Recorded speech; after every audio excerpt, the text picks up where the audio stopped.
Depuis qu'il est à la tête du gouvernement d'union nationale, le Premier ministre Saleh Kebzabo n'a qu'un souci majeur, œuvrer pour la réussite de la transition dont la deuxième phase est remarquablement conduite.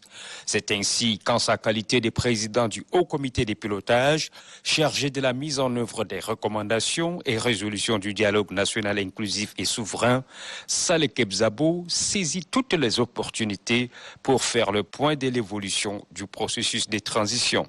C'est 30 mars 2023.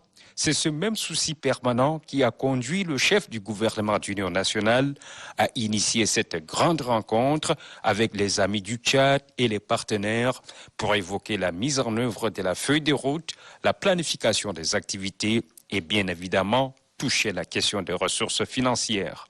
Introduisant les échanges, le Premier ministre a salué tout ce que les partenaires ont pu accomplir jusqu'ici. Toutefois, tout n'est pas rose, relève-t-il.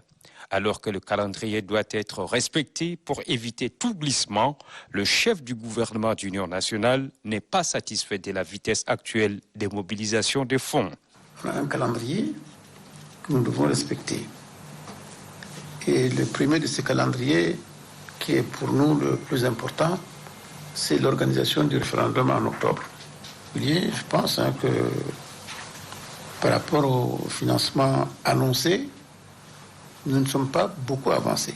Nous sommes en train de rechercher encore un complément de l'ordre de 3 millions de dollars et qui va vous demander peut-être de faire encore un effort supplémentaire ou d'amener d'autres à nous rejoindre.